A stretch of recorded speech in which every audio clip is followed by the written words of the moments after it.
तो इस वीडियो में अपन जो है चैप्टर 4 पढ़ेंगे अपना डिटर्मिनेंट्स। कॉन्सेप्ट वीडियोज़ है यानी थ्योरी जो है मैं पूरी बताऊंगा, उसको समझाने के लिए जितने क्वेश्चन पढ़े वो मैं आपको सॉल्व करवा दूंगा। पूरी चैप्टर सॉल्व करवाना मेरा पर्पज़ नहीं है, सिर्फ उतने क्वेश्चन जिससे कि आपको बात समझ में आ जाए। ठीक बात। तो जो आपका चैप्टर 4 है डिटर्मिनेंट्स। अब डिटर्मिनेंट्स क्या होते हैं? तो डिटर्मिनेंट्स जो हैं वो आपके क्या होते हैं, जो आपके स्क्वायर मैट्रिक्स होती है। स्क्वायर मैट्रिक्स जानते हो? स्क्वायर मैट्रिक्स जो है वो आपके होती है ऐसी मैट्रिक्स जिसमें नंबर ऑफ रोज और नंबर ऑफ कॉलम जो हैं वो सेम हो, 2x2, 3x3, 4x4 and so on. तो स्क्वायर मैट्रिक्स जो है उसी का डिटर्मिनेंट निकल सकता है बस। तो डेफिनेशन क्या है? डेफिनेशन ये है कि डिटर्मिनेंट जो है is a number, determinant is a number associated with square matrix. ये डेफिनेशन मैं जान करके लिख रहा हूं। एक तो इससे 1 मार्क का क्वेश्चन बन सकता है डिटर्मिनेंट क्या होते हैं। तो डिटर्मिनेंट एक नंबर होता है, ये गलत बात है। डिटर्मिनेंट एक नंबर होता है जो स्क्वायर मैट्रिक्स से जुड़ा होता है। सिर्फ स्क्वायर मैट्रिक्स का ही डिटर्मिनेंट निकल सकता है, किसी भी मैट्रिक्स का डिटर्मिनेंट निकालना पॉसिबल नहीं होता है, सिर्फ स्क्वायर मैट्रिक्स का होता है। डिटर्मिनेंट एक नंबर होता है, मैट्रिक्स का आंसर जैसे मैट्रिक्स में आता है, डिटर्मिनेंट का आंसर एक नंबर की फॉर्म में आता है। तो determinant is a number associated with square matrix. और स्क्वायर मैट्रिक्स क्या होती है? इसमें number of rose number of column के बराबर होते हैं। ये पहली चीज हो गई। अब डिटर्मिनेंट है तो उसका सिंबल क्या है? तो डिटर्मिनेंट जो है उसको अपन डेल्टा से भी नोट कर सकते हैं और डिटर्मिनेंट ऑफ ए से भी नोट कर सकते हैं। स्क्वायर मैट्रिक्स से जुड़ा हुआ नंबर डिटर्मिनेंट होता है। वो नंबर आएगा कैसे वो मैं आपको सिखा दूंगा, पहले सिंबल की बात कर ले। ठीक। अब जैसे मैंने बोला कि एक स्क्वायर मैट्रिक्स है आपके ए, तो ये तो आपकी स्क्वायर मैट्रिक्स है। ठीक। इसका डिटर्मिनेंट क्या होगा? तो इसका डिटर्मिनेंट होगा ये हो गया आपके सिंबल। इसको डिटर्मिनेंट ए लिखो या डेल्टा लिखो, वो आपकी चॉइस है। अगर ये बी मैट्रिक्स है 1 2 3 4 5 6 0 1 0, अगर ये आपके बी मैट्रिक्स है तो डिटर्मिनेंट ऑफ बी कितना होगा? डिटर्मिनेंट ऑफ बी जो है वो होगा आपके 1 2 3 4 5 6 0 1 0। यह आपके डिटर्मिनेंट बी होगा। तो एक तो बात सिर्फ सिंबल की चल रही है, मैंने सिंबल आपको समझा दिए हैं। डिटर्मिनेंट की डेफिनेशन आपको याद करनी है कि determinant is a number associated with A square matrix. अब बात ये आती है कि जब ये मैट्रिक्स है और ये इनके डिटर्मिनेंट है, तो डिटर्मिनेंट अगर एक नंबर है तो नंबर अपन पता कैसे करेंगे? मतलब जो 2/2 का डिटर्मिनेंट है उसको आप कैसे सॉल्व करोगे? जो 3/3 का डिटर्मिनेंट है उसको आप सॉल्व कैसे करोगे? है ना, ये बात है ना। तो सॉल्व करना सीखते हैं पहले 2/2 के डिटर्मिनेंट को, फिर 3/3 के डिटर्मिनेंट को अपन सॉल्व करना सीखेंगे। तो सबसे पहले जो है आपको क्या करना है कि कोई भी एक स्क्वायर मैट्रिक्स का डिटर्मिनेंट लिख लेना है। जैसे फॉर एग्जांपल मैंने यहां पे आपके पास लिखा कि डिटर्मिनेंट ए या फिर मैंने इसको बोल दिया डेल्टा, वो आपको दे रखा है 1 2 3 4। तो सॉल्व कैसे होगा? इजी है। आपको क्या करना है, पहले इसको इससे मल्टीप्लाई करना है। कितना आएगा? 4 को जब आप 1 से मल्टीप्लाई करोगे तो आपके पास कितना आएगा? 4 आएगा। बीच में हमेशा आपको माइनस लगाना है, कुछ भी हो जाए बीच में आपको हमेशा माइनस ही लगाना है। ठीक बात। फिर आपको ये जो है वो इसको इससे मल्टीप्लाई करना है, यानी 2 को 3 से मल्टीप्लाई करोगे तो कितना आ जाएगा आपके पास? 6। तो आंसर कितना आ गया? -2। ठीक बात। 1 को 4 से मल्टीप्लाई किया 4, बीच में -3 को 2 से मल्टीप्लाई किया 6, और ये कितना आ गया आपके -2, है ना।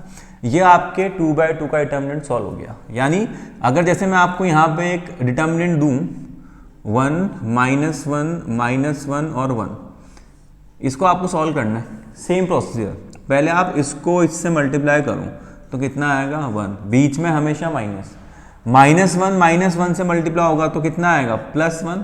तो आंसर कितना आ गया इसका? 0। आई बात समझ में? या फिर आपको यहां पे दे रखा हो -1 6 7 और 4, ये एक डिटर्मिनेंट दे रखा है, इसको सॉल्व करना है।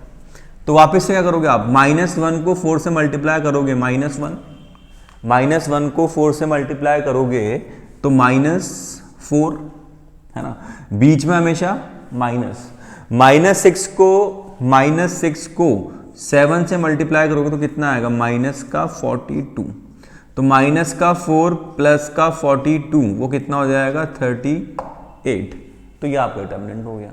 तो 2/2 के डिटर्मिनेंट में नया कुछ भी नहीं होना है, ऐसे ही सॉल्व होने वाला है ना। तो ये तो 2/2 के डिटर्मिनेंट की बात होगी। अब बात करते हैं 3/3 के डिटर्मिनेंट को सॉल्व कैसे करते हैं। थोड़ा सा वो पहले मैं लेंथी डिस्कशन करूंगा उसका, फिर आपको एक चीज बता देंगे कि सॉल्व कैसे करना है ना। तो सबसे पहले ये 2/2 का डिटर्मिनेंट हो गया। अब अगर अपन बात करें 3/3 के डिटर्मिनेंट की, तो उसको अपन एक डिटर्मिनेंट लिखते हैं पहले 3/3 का, फिर आप देखना सॉल्व कैसे होगा। तो डिटर्मिनेंट लिखो आप एक 3/3 का 1 2 3, कॉपी करो एक बार, जैसा आपने लिखा है यहाँ पे 1 2 3 0 1 0 1 -1 और 6, ये डिटर्मिनेंट है। तो अब डिटर्मिनेंट 3/3 का है, इसको सॉल्व करना है। तो यहाँ पे 3 रो हैं, ये रो 1 है, ये जो है रो 1 है, ये आपके रो 1, ये आपके क्या हो जाएगी रो 2, और ये क्या हो जाएगा आपके रो 3 है ना। सिमिलरली ये क्या है कॉलम 1, ये क्या है आपके कॉलम 2, और ये क्या है आपके कॉलम 3। तो 3 रो हैं और 3 कॉलम। अब इसको सॉल्व करें कैसे। 2/2 का तो तरीका सीख लिया कि मल्टीप्लाई कर दो। 3/3 में क्या होता है, आप किसी भी रो या किसी भी कॉलम के अलोंग एक्सपैंड कर सकते हो। क्या मतलब इस बात का, तो पहले मैं लिखता हूं अलोंग रो 1, रो 1 का यूज कर मैं एक्सपैंड कर रहा हूं। क्या मतलब है इस बात का, तो जो रो 1 है उसके एलिमेंट कौन कौन से हैं, 1 है 2 है और 3 है। अब देखना, जब मैं बोल रहा हूं 1 पहला एलिमेंट है, वो आपने यहां लिख दिया, ठीक। अब रो 1 का जो पहला एलिमेंट है A11, वो कौन सी रो और कौन से कॉलम में है, तो आपने बोला कि वो जो है इस रो में है और वो जो है इस कॉलम में है। तो आपने इनको छुपा दिया, इनको हाइड कर दिया, इस रो और इस कॉलम को आपने हाइड कर दिया। दिख रहा है ये रो और ये कॉलम जब हाइड हो जाएगी तो क्या दिख रहा है आपको यहाँ पे 1 0 -1 6, 1 0 -1 और 6, ये हाइड कर दिया। अब अगला जो एलिमेंट है वो आपके 2 है, वो 2 आपने यहां लिख दिया। अब 2 जिस रो और कॉलम में उसको आप हाइड करो, तो 2 किस रो के अंदर था, 2 जो है वो रो 1 के अंदर है, लेकिन कौन से कॉलम में है, तो वो सेकंड कॉलम में है, वो है आपके सेकंड कॉलम में। तो आप इनको हाइड करो, तो वैसे तो मैंने हाइड कर दिया है, बट अगर आप ऐसे हाइड कर रहे हो तो क्या दिखेगा आपको 0 0 1 और 6, 0 0 1 और 6 है ना।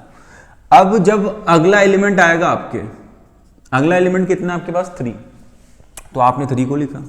अब 3 जो है वो कौन सी रो में है, वो रो 1 में है, और वो कौन से कॉलम में, कॉलम 3 में। तो रो 1 और कॉलम 3 को आपने हाइड कर लिया, तो क्या दिख रहा है 0 1 1 और -1, 0 1 1 और -1, ये आपने हाइड करने के बाद जो दिखाओ। अब ये हाइड करने के बाद जो बन रहे हैं वो 2/2 के डिटर्मिनेंट्स बन रहे हैं, वो सॉल्व करना आता है। बात ये है कि एक चीज अजीब लग रही है, ये खाली क्यों है, यहाँ क्या इनको मल्टीप्लाई करना है या कोई और साइन आएगा, तो साइन कोई और आएगा। कैसा आएगा, आसान है, साइन का नोटेशन ये चलता है आपके प्लस माइनस प्लस, फिर माइनस प्लस माइनस और फिर प्लस माइनस प्लस, ये नोटेशन है वो आपको याद रखना है। एक खास बात, ये सिमेट्रिकल नोटेशन होता है। कैसे, जो रो 1 के लिए साइन का नोटेशन है वही कॉलम 1 के लिए है, जो रो 2 के लिए है वही कॉलम 2 के लिए है, जो रो 3 के लिए है वही कॉलम 3 के लिए साइन का नोटेशन है। तो ये बात याद रखना कि आप चाहे रो 1 से एक्सपैंड करो, चाहे आप रो 2 से एक्सपैंड करो, चाहे आप रो 3 से एक्सपैंड करो, चाहे आप कॉलम 1 कॉलम 2 या कॉलम 3 से एक्सपैंड करो, डिटर्मिनेंट सेम है तो आंसर भी सेम आएगा। किसी भी रो या किसी भी कॉलम से एक्सपैंड करके देख लेना। चलो, तो फर्स्ट एलिमेंट तो प्लस का ही है, सेकंड एलिमेंट किसका होगा, आप साइन का नोटेशन यहां से देख के लगा दो। पहला क्या होगा आपका जो एलिमेंट है वो प्लस का है, वैसे प्लस का साइन आप लिखते नहीं हो। सेकंड माइनस का है, थर्ड प्लस का है, सॉल्व कर दूँ तो यहाँ पे 1 है, 6 को 1 से करोगे 6, बीच में माइनस ये करोगे तो कितना आ जाएगा 0, -2, 0 को 6 से करोगे 0, 1 को 0 से करोगे 0, +3, 0 को इससे करोगे 0, बीच में माइनस हो कितना आ जाएगा 1। तो 6 - 0 कितना होगा 6, 1 जा 6, 2 को 0 से मल्टीप्लाई करोगे 0 और 3 को -1 से मल्टीप्लाई करोगे -3, तो आंसर कितना आ गया आपके 3। डिटर्मिनेंट कितना आ गया इस क्वेश्चन का 3।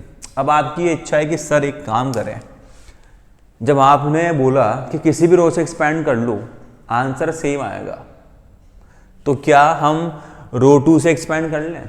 बिल्कुल कर लो, लेकिन आपके दिमाग में बात आई क्यों कि रो 2 से एक्सपैंड कर लो? उसका रीजन क्या है, यहाँ पे 2 0 है, तो जब आप यहाँ पे 0 लिखोगे तो 0 के साथ कुछ भी मल्टीप्लाई होगा 0 बन जाएगा। यहाँ जब 0 आएगा तो 0 के साथ कुछ भी मल्टीप्लाई होगा 0 बन जाएगा, यानी कि सिर्फ एक बार आपको 2/2 का डिटरमिनेंट सॉल्व करना पड़ेगा। तो इन क्वेश्चंस में क्या होता है कि जिस रो या जिस कॉलम में नंबर ऑफ जीरो ज्यादा हैं उससे एक्सपैंड कर लो, और अगर आपको कहीं जीरो दिख नहीं रहा है तो रो 1 से एक्सपैंड करने में भी क्या दिक्कत है? दिक्कत तो किसी बात में नहीं है, बट जहां जीरो ज्यादा है उससे एक्सपैंड कर देने में आपका आंसर जल्दी आ जाएगा। अब ये बात कि सर किसी एक रो ही पूरी जीरो है, पूरी रो ही जीरो है, तो क्या कर रहे हैं? तो जीरो आंसर। अगर एक रो या एक कॉलम के सारे एलिमेंट जीरो हैं तो आंसर 0 पर सवार है, यानी आंसर कितना आएगा आपका 0 ही आएगा। आगे बात समझ में? तो ये एक 3/3 के डिटरमिनेंट को सॉल्व करने का तरीका हो गया, है ना। अब ये डिटरमिनेंट तो आपने सॉल्व करना सीख लिया, जो कि आपके 4.1 में काम आते हैं। अब इन पर बेस्ड कुछ क्वेश्चन करते हैं और एक दो प्रॉपर्टीज हैं उनको भी अपन हैंड टू हैंड डिस्कस कर लेते हैं, है ना। चलो, तो सबसे पहले एक बेसिक क्वेश्चन लिखते हैं और फिर एक प्रॉपर्टी है उसको भी अपन हैंड टू हैंड जो है वो सीख लेते हैं, काम आती है। तो सबसे पहले तो जरूरी बात यह है कि एक डिटर्मिनेंट अगर 0 के बराबर है तो वो सिंगुलर मैट्रिक्स भी कहलाता है। यानी सिंगुलर मैट्रिक्स क्या होती है? ऐसी मैट्रिक्स जिसका डिटर्मिनेंट अगर आप निकालो तो वो 0 होगा। तो इससे 1 मार्क क्वेश्चन बनता है कि सिंगुलर मैट्रिक्स क्या है। सिंगुलर मैट्रिक्स क्या है? तो इतना सा याद रखना है, ऐसी मैट्रिक्स जिसका डिटर्मिनेंट क्या हो जाए 0 हो जाए, वो आपकी सिंगुलर मैट्रिक्स। दूसरी बात, एक मैट्रिक्स है उसको आपने k से मल्टीप्लाई करके उसका डिटर्मिनेंट निकाला। एक मैट्रिक्स है जिसको आपने k से मल्टीप्लाई किया फिर उसका डिटर्मिनेंट निकाला, और आपने उसका डिटर्मिनेंट बिना k से मल्टीप्लाई करके भी निकाल रखा था, क्योंकि आप तो इनमें क्या रिश्ता आएगा? मतलब एक तो मैट्रिक्स A है उसका डिटर्मिनेंट डायरेक्ट निकाल लिया, एक उसको किसी नंबर से मल्टीप्लाई किया, मैट्रिक्स को किसी नंबर से मल्टीप्लाई किया फिर डिटर्मिनेंट निकाला, तो क्या रिलेशन आएगा? रिलेशन आएगा। ये जो रिश्ता है वो इसके बराबर है। किसके बराबर? k टाइम्स a का determinant is equal to k की पावर n डिटर्मिनेंट a। अब बात ये आती है n कौन है? तो n क्या है भाई? Order of matrix. अगर बात करें 12th की तो वो 2 और 3 रहेगा, और इन जनरल वो क्या रहेगा आपके? Order of matrix. ये एक इंपॉर्टेंट प्रॉपर्टी है, इससे भी 1 मार्क के जो क्वेश्चन है वो आपके बनते हैं। याद रखना है ना, MCQ डायरेक्ट कि एक डिटर्मिनेंट, जैसे आपको ये दे दिया इस प्रॉपर्टी बेस्ड क्वेश्चन कि आपको डिटर्मिनेंट A जो है वो दे रखा है 8 के बराबर, है ना। आपको ट्वाइस ऑफ डिटर्मिनेंट निकालना है। अब आप ये सोचो कि यार पहले A मैट्रिक्स को 2 से मल्टीप्लाई करूंगा फिर डिटर्मिनेंट निकाल लूंगा, लेकिन A मैट्रिक्स दी नहीं, बस यही क्वेश्चन है। तो अब आपको प्रॉपर्टी याद होनी चाहिए कि बाहर जो है वो किसके बराबर आएगा? k की power n determinant A। k मतलब जिस नंबर से आपने मल्टीप्लाई किया, n मतलब कितने बाय कितने का है वो मैंने लिखा नहीं, थोड़ा भावना में बह गया मैं। मान लेते हैं कि ये जो है A इज 2/2 मैट्रिक्स, है ना। तो k का स्क्वायर यानी 2 का स्क्वायर, और डिटर्मिनेंट है, ये इसका आंसर हो गया। तो 2 का स्क्वायर 4, डिटर्मिनेंट है कितना है 8, तो आंसर कितना आएगा 32। आपको मैट्रिक्स नहीं पता, आंसर निकाल लिया। तो ये इस तरीके से सॉल्व होगा। ये पहली, दूसरी प्रॉपर्टी जो मैंने लिखी है बोर्ड पर उसका यूज़ हुआ। पहली प्रॉपर्टी का यूज़ वो 1 मार्क क्वेश्चन में क्या होता है कि जैसे आपको यहाँ पे मैंने एक डिटर्मिनेंट दिया कि एक पहले मैट्रिक्स लिखो जो 1 2 3 0 1 0 और 1 x और 2 के बराबर है। Find x if A is singular matrix, ये क्वेश्चन है। अगर तो इसको आप सॉल्व कैसे करोगे? इसको आप क्या लिख दोगे, we know that if A is a singular matrix then its determinant is 0, फिर सॉल्व करके इसका आंसर आप निकाल लोगे। तो ये दोनों प्रॉपर्टीज ऐसे काम आएगी आपके, है ना। तो ये तो बात होगी प्रॉपर्टी की। अब मैं डायरेक्ट कुछ बेसिक क्वेश्चन 4.1 के लिए अटेम्प्ट करता हूँ, वैसे नीड नहीं है, आप समझ के क्या करना है, बट स्टिल एक दो क्वेश्चन आपके मन की खुशी के लिए मैं कर देता हूँ, है ना। फिर उसके बाद जो है वो अपन 4.3 पे शिफ्ट हो जाएंगे। ये याद रखना, अपन जो इन वीडियोस के थ्रू पढ़ रहे हैं वो 22-23 का सिलेबस है, रिड्यूस सिलेबस, उसमें 4.2 हट चुकी है ना। तो जो एक्सेस हट चुकी है उनको मैं फिलहाल इन वीडियोस में डिस्कस नहीं कर रहा हूँ, ठीक साहब। चलो, तो अब एक दो क्वेश्चन कर लेते हैं। वैसे डिस्कस कर चुका हूँ मैं, बट फिर भी एक दो क्वेश्चन कर लेते हैं। जैसे आपको यहाँ पे दे रखा है कि if x1 is equal to, आपको दे रखा है मान लो 1 0 0 और 0 के बराबर दे रखा है। ये मैंने रैंडम क्वेश्चन लिख दिया है। फाइंड x, आपको फाइंड करना है x। तो क्या करोगे, इसको इससे मल्टीप्लाई करो एक्स स्क्वायर, बीच में हमेशा माइनस, फिर 1 को 1 से मल्टीप्लाई करो, 1 को 0 से मल्टीप्लाई, 0 को 0 से मल्टीप्लाई, तो एक्स स्क्वायर माइनस 1 हो गया है 0, तो एक्स स्क्वायर हो गया है 1, तो x कितना हो गया है प्लस माइनस 1। ये बात याद है ना, स्क्वायर हटता है तो रूट आता है, और रूट के आगे प्लस माइनस भी आता है। अब आप ये बोलो रूट तो देख ही नहीं रहा है, तो रूट 1 1 ही होता है ना, रूट 1 1 ही होता है ना जनाब, तो वो तो 1 ही हो गया, और आगे प्लस और माइनस जो है वो दोनों आपके आ गए। समझ में आ गई बात? चलो, तो ये 4.1 की थ्योरी मैंने बता दी है, इससे आपके क्वेश्चंस हो जाएंगे, ठीक बात। अब 4.3 के लिए पढ़ते हैं, वो बेसिक है, उसमें एरिया ऑफ ट्राइंगल आपको निकालना होता है। आसान सी चीज़ है, 10th क्लास में भी आता था 7.3 एक्सरसाइज कोऑर्डिनेट ज्योमेट्री की, वहाँ पे जो फॉर्मूला दे रखा है और यहाँ पे जो फॉर्मूला आपके है दोनों सेम है, बस वो एक्सपेंडेड फॉर्म में था, ये डिटर्मिनेंट की फॉर्म में, बाकी सब सेम है ना। खैर, तो एरिया ऑफ ट्राइंगल जो आपका अगला मैं डिस्कस कर रहा हूँ 4.3, वो है आपके एरिया ऑफ ट्राइंगल। तो एरिया ऑफ ट्राइंगल जो है वो क्या होता है कि आपको एक ट्राइंगल दे रखा है, आपको एक ट्राइंगल दे रखा है, क्या क्या है वो, ए बी सी, ए के वर्टेक्स हैं x1, एक वर्टेक्स कोऑर्डिनेट है x1 y1, बी जो है वो है आपके x2 y2, सी जो है वो है आपके x3 y3। ये आपको 3 वर्टेक्स दे रखे हैं, आपको इसका एरिया निकालना है यूजिंग डिटर्मिनेंट। तो क्या फॉर्मूला है, area of triangle using determinant, वो होगा यहाँ पे लिखो आप हाफ, पहला वर्टेक्स क्या है x1 y1, दूसरा क्या है x2 y2, तीसरा क्या है x3 y3, उधर पीछे जो थर्ड कॉलम है उसमें 1 1 1, वो आपको बाय डिफॉल्ट लिखना है। ये फॉर्मूला होता है, वैल्यू पुट करो, आंसर आ गया, इजी है। फिर इसमें कुछ बेसिक चीजें हैं, जैसे आपने इसको सॉल्व किया, आपने इसको सॉल्व किया और आपका आंसर 0 आ गया, तो आप क्या बोलोगे, then A B C are collinear. तो आप क्या बोल दोगे, ए बी सी जो है वो कोलिनियर, मतलब एक ही लाइन में है, क्योंकि ट्राइंगल का एरिया 0 है, इसका मतलब ट्राइंगल बना ही नहीं, और 3 पॉइंट होते हुए भी ट्राइंगल नहीं बना, 3 पॉइंट होते हुए भी ट्राइंगल नहीं बना, इसका मतलब क्या है, 3 पॉइंट एक ही लाइन में है, लाइन सीधी तो ट्राइंगल बनेगी, है ना। ये तो एक बात होगी। दूसरा, अगर आपने इसको सॉल्व किया और जो एरिया ऑफ ट्राइंगल है वो नेगेटिव साइन का आ गया, सॉल्व करने पे नेगेटिव आ गया, तो आप क्या लिखोगे, area can not be negative, so we take its magnitude only.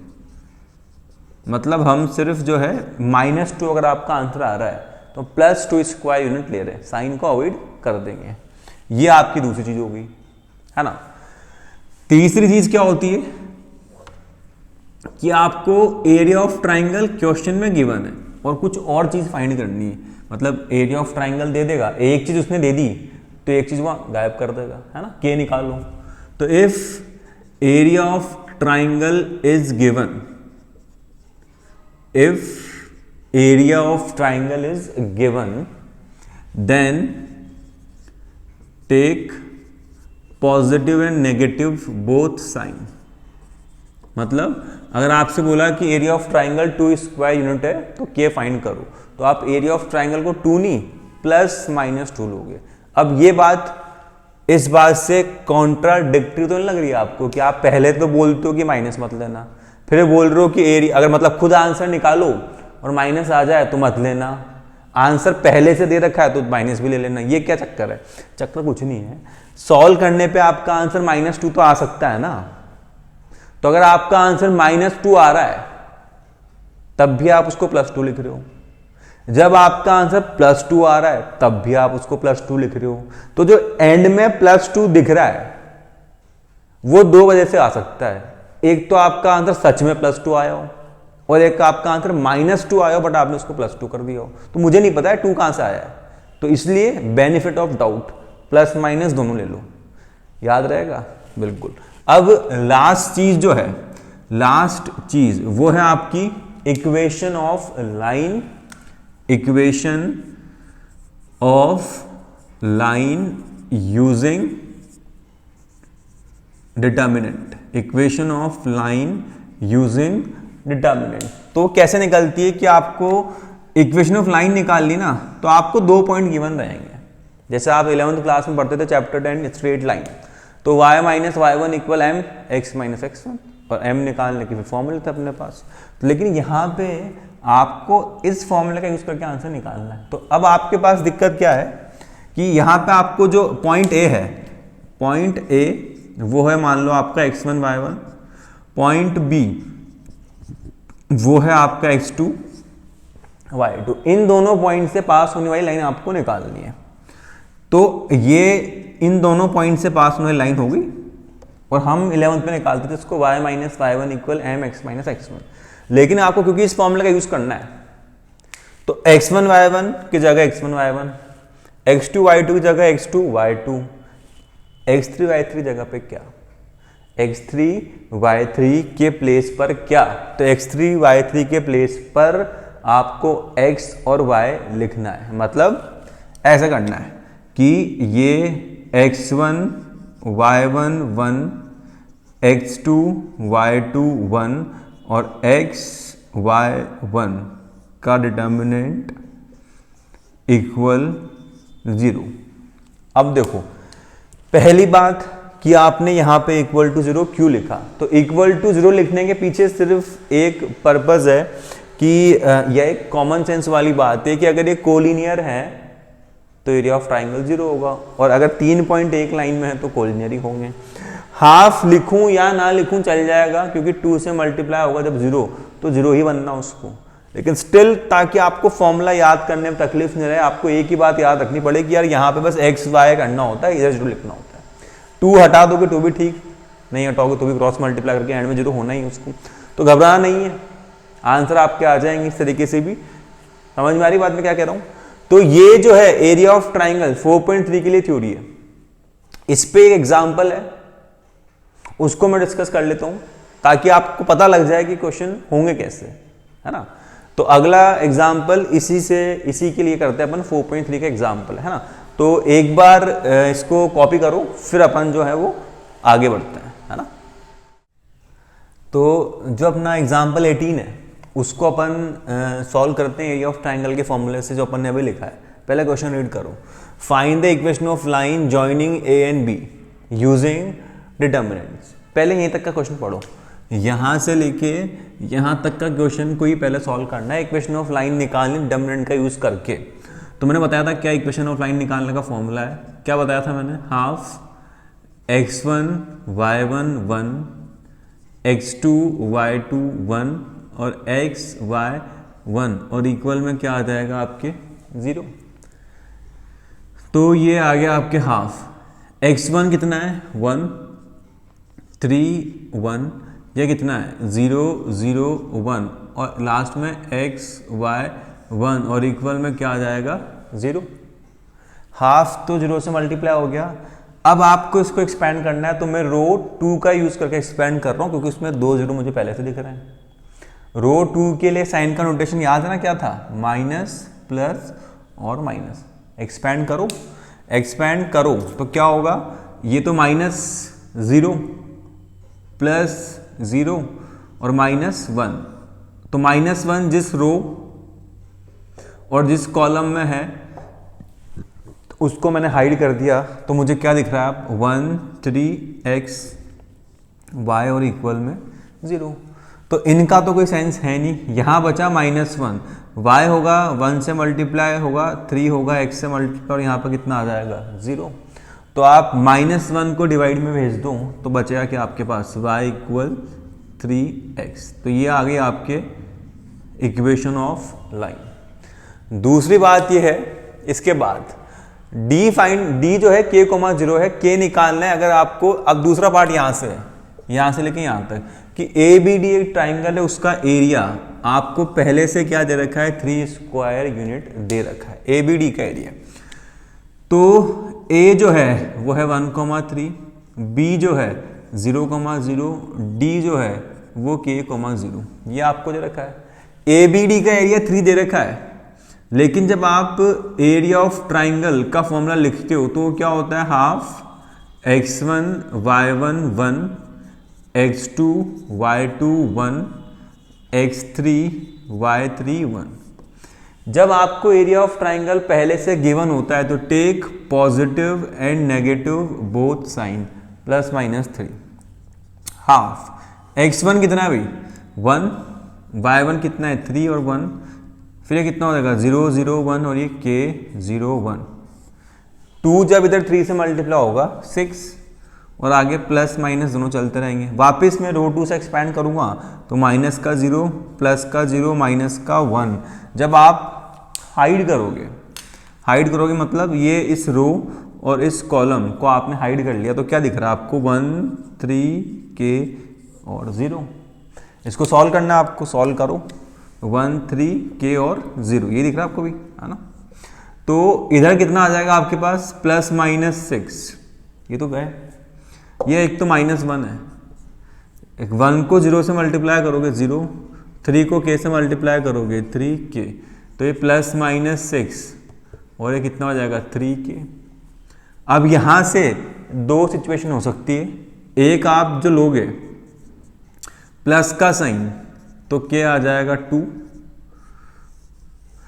एक आप लोगे माइनस का साइन तो k आ जाएगा -2। तो k के 2 आंसर हैं, अगर इनको एक साथ लिखोगे तो कितना बन जाएगा +- 2।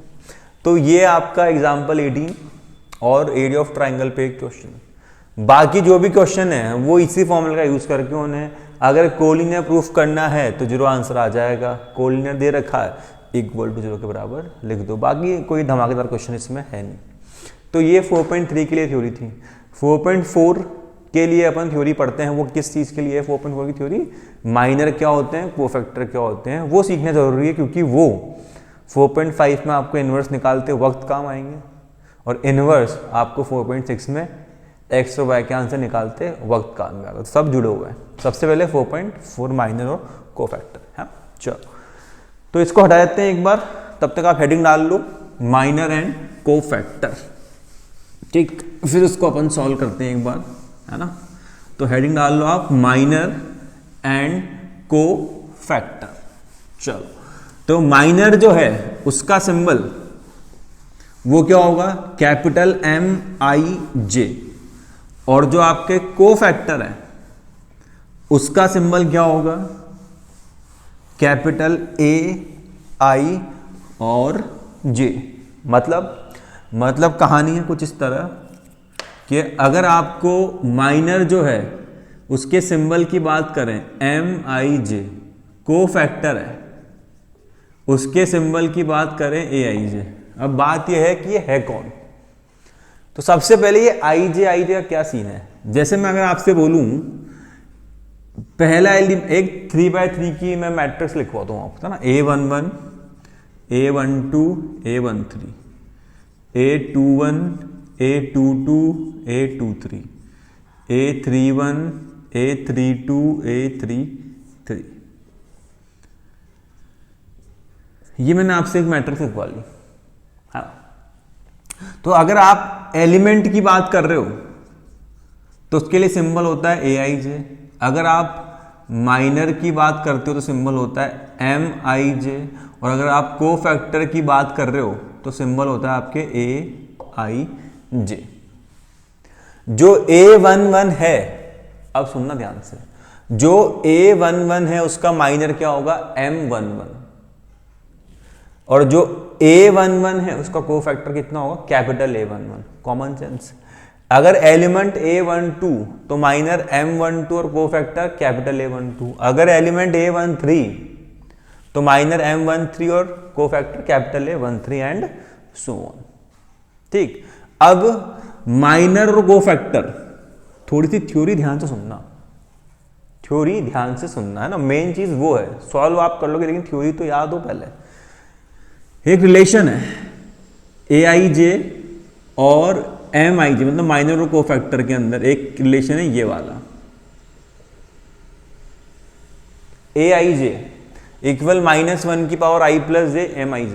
थोड़ा मैं डिटेल में जाता हूँ, थोड़ा इसके डिटेल में जाता हूँ मैं, फिर एंड में अपन एक ट्रिक भी निकाल लेंगे। ठीक सा, तो अपन बात करते हैं I प्लस J। -1 जो है उसकी पावर क्या है, I प्लस J है। तो अगर -1 की पावर में कोई इवन नंबर आता है तो +1 ही बन जाता है, और -1 की पावर में अगर कोई ऑड नंबर आता है तो -1 ही बन जाता है। -1 की पावर में कोई इवन नंबर है तो 1, और -1 की पावर में ऑड नंबर है तो वो -1 हो जाता है। तो I प्लस J यानी रो और कॉलम के नंबर को ऐड करने पर इवन कहाँ कहाँ पे आ रहा है, सही बोल रहा हूँ, तो कहाँ कहाँ पे आ रहा है एक बार ध्यान से देखने का कष्ट करें अपन।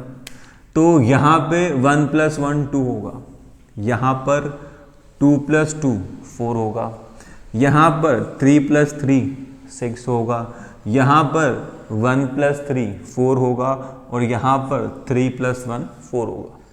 तो आपके जो ये बाकी एलिमेंट है ना, ये चारों,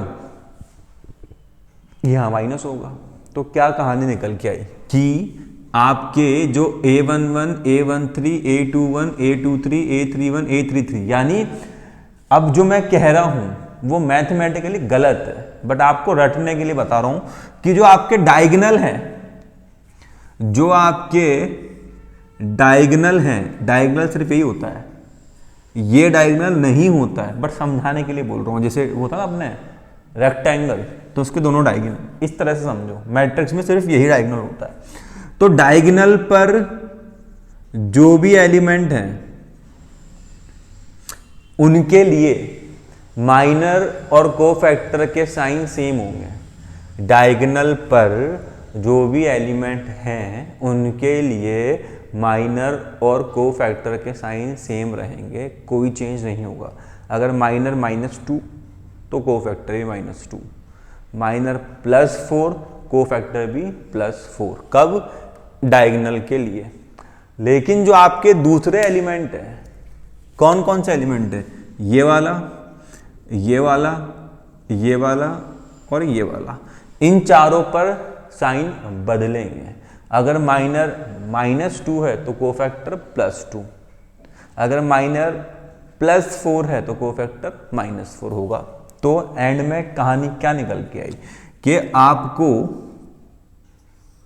यहां पर प्लस ही चलने देना है, और सिमिलरली यहाँ पर भी प्लस, और इन 4 जगह क्या लिखना है, माइनस। अब आप ध्यान से देखो, जब मैंने आपको 4.1 की थ्योरी बताई थी उसमें मैंने आपको 3/3 का डिटर्मिनेंट सॉल्व करना बताया था, यही साइन यूज किए थे, plus minus plus minus plus minus plus minus minus. तो प्लस से मेरा मतलब क्या है, no change in sign of cofactor, मतलब माइनर और कोफैक्टर के साइन इन जगहों पर सेम रहेंगे, प्लस के रहेंगे ये नहीं बोल रहा हूँ, सेम रहेंगे, जो आया वही कॉपी। माइनर -2 तो कोफैक्टर भी यहाँ पर -2 ही पुट होगा, लेकिन इन जगहों पर साइन बदल देंगे। अगर माइनर आ रहा है +2 तो कोफैक्टर कितना होगा, -2। ठीक बात, तो ये आपको याद रखना है। अब ये माइनर कोफैक्टर निकले हैं कैसे, वो बहुत आसान है, उसमें तो अभी 2 मिनट काम है।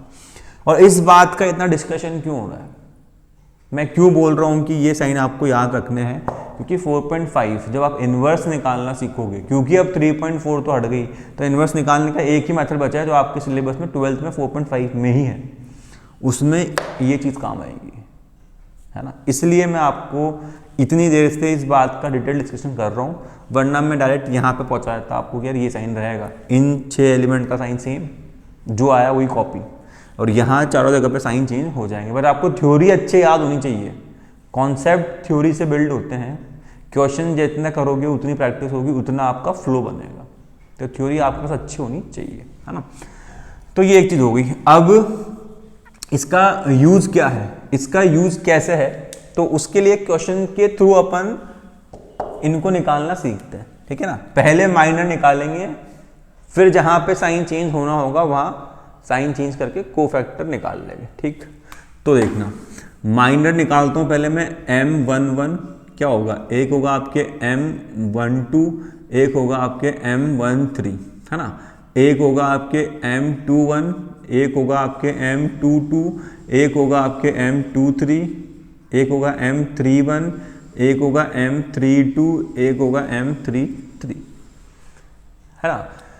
तो डिटर्मिनेंट जो है वो यहाँ लिख देता हूँ मैं, आपके डेल्टा दे रखा है आपको, मान लो 1 0 -1 2 3 और 6 0 1 और 7, ये आपको डिटर्मिनेंट दे रखा है। तो आपको इसके माइनर कोफैक्टर निकालना है। तो माइनर की बात कर लें पहले। तो माइनर मतलब M11 मतलब क्या, सेम वही, पहली रो और पहले कॉलम को हाइड करो। M11 का मतलब क्या, A11 के लिए माइनर, तो A11 इस रो और इस कॉलम में उसको हाइड कर लो। क्या दिख रहा है 3 6 1 7, इसको सॉल्व कर लो। क्या दिख रहा है आपको यहाँ पे 3 6 1 7, सॉल्व कर दूं, डायरेक्ट कर दूं। तो 7 3 जा कितना होगा आपके पास 21, बीच में माइनस, और 6 1 जा कितना होगा 6, तो कितना बच गया है आपके 15, ये माइनर आ गया। अगला सेम, ये तो इजी लग रहा होगा आपको, M12 इसको और इसको हाइड कर लो, ये और ये हाइड होगा, क्या बचेगा 2 6 0 7, तो 7 2 जा 14 और 6 0 जा 0, तो ये आ गया आपके 14। फिर M13 -1 जिस रो और कॉलम में उसको हाइड कर लिया, तो 2 1 जा 2 और ये 0, तो कितना आ गया 2 - 0, तो ये कितना आ गया आपके 2। अब आया M21 second row first column, इसको और इसको हाइड करेंगे तो 0 -1 0 -1, तो ये कितना हो जाएगा आपके +1। फिर जब बात आई M22 की, तो वो इस रो और इस कॉलम में, ये रो और ये कॉलम में, तो क्या दिख रहा है आपको, इसको हाइड करके देख लो, जब भी कंफ्यूज हो ना तो हाइड करके देख लो। इसे किसकी बात चली, M22 यानी सेकेंड रो और सेकेंड कॉलम हाइड हो गया। क्या दिख रहा है आपको 1 -1 0 और 7, तो 7 को 1 से मल्टीप्लाई करो, 7 को 1 से मल्टीप्लाई करो 7, और -1 को 0 से करो, कितना आएगा, तो 7 आ गया। M23 जो है उसके लिए, एक मिनट के यहाँ से हटा दूँ मैं ताकि आप कंफ्यूज नहीं हो। जो M23 है सेकंड रो थर्ड कॉलम, जब हाइड होगा तो क्या बचेगा 1 0 0 1, तो 1 - 0 कितना आ जाएगा 1। M31 जो है ये और ये हाइड होगा, तो 0 -3 तो कितना हो जाएगा +3। M32 इस रो और इस कॉलम में होगा तो 6 माइनस इसको करोगे तो आप कितना का 6 -2 तो कितना हो गया वो 8।